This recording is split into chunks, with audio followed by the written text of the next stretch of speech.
मैं आपको बताना चाहती हूँ कि मैंने पंजाबियत के बारे में कैसे सीखा। मेरी शादी होने वाली थी और मेरे पिता का स्वर्गवास हुआ था कुछ सालों पहले।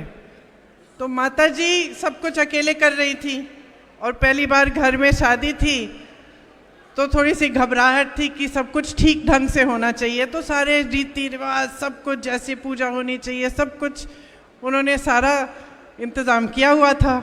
मेरी पंजाबी सहेलियां थी कॉलेज में, तो घर आई, ढोल लेके आई। तो एक दिन शाम को मेरी सहेलियां आई, ढोल लेके बैठी और नाचने लग गई, गाने लग गई। एक उस समय एक गाना था, काली तेरी गुत्ते परांदा तेरा लाल नहीं। गाने लग गई, नाचने लग गई। अंदर से मम्मी निकली और ऐसे खड़े होके कही, हमारे घर में शादी के टाइम नाचते नहीं हैं।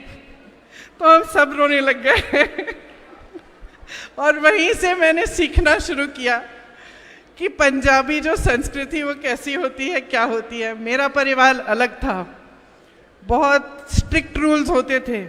मेज़ पे भी जब हम खाने के लिए बैठते थे तो जब तक इंदिरा जी का परमिशन नहीं लेते थे तब तक हम बच्चे उठ नहीं पाते थे। तो जब मेरी शादी हुई तो एकदम मैंने एक अलग कल्चर देखा, एक अलग संस्कृति देखी।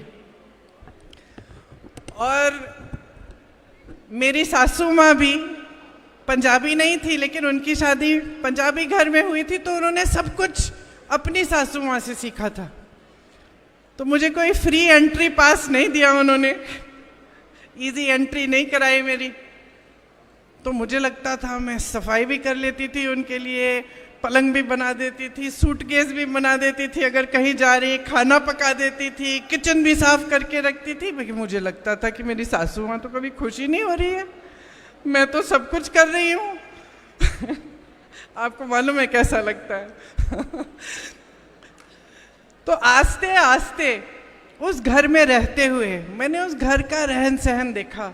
किस तरह जब मेहमान आते थे तो कितनी उदारता से, प्रेम से सब साथ में खाना बनाना, मिलजुल कर रहना, जितना दे सकते हो उतना देना। जब मेहनत करनी है तो पूरा परिवार मेहनत करेगा, बड़ा भाई, छोटा भाई, पिताजी, माताजी सब लग जाएंगे। कोई ऑर्डर आ रहा है काम के लिए तो सब उसी में लग जाएंगे। किस तरह से एकजुटता, जब मुसीबतें आई घर में, संकट हुआ तो एकजुटता, पूरा परिवार जो शायद पहले थोड़ी किटपिट रहती थी, लेकिन जब मुसीबत आई तो सारा परिवार एकजुट होकर खड़ा हो जाता था। मेरी सासू माँ ने बड़े संकट देखे, उनके 2 बच्चे बहुत कम उम्र में गुजर गए, एक 33 साल की बेटी, 36 साल का बेटा, लेकिन दृढ़ रहीं, खड़ी रहीं।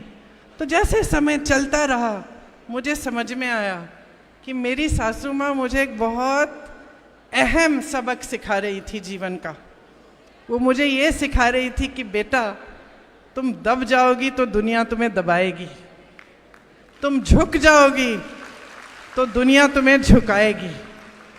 तो जैसे ही मुझे ये एहसास हुआ और मैं थोड़ा सा खड़ी होने लगी तो मेरी सासू माँ का पूरा आदर मिला और आज हम बहुत अच्छे दोस्त हैं। मुझे मालूम है कि मेरा ये भाषण भी वो देख रही होंगी। भाषण देख के मुझे बोलती हैं कि आज तुमने अच्छा बोला, लेकिन ये भी बोल दिया करो, ठीक है तो देख रही होंगी, हमारी अच्छी खास दोस्ती हो गई और पंजाबियत के बारे में मैंने उनसे सीखा।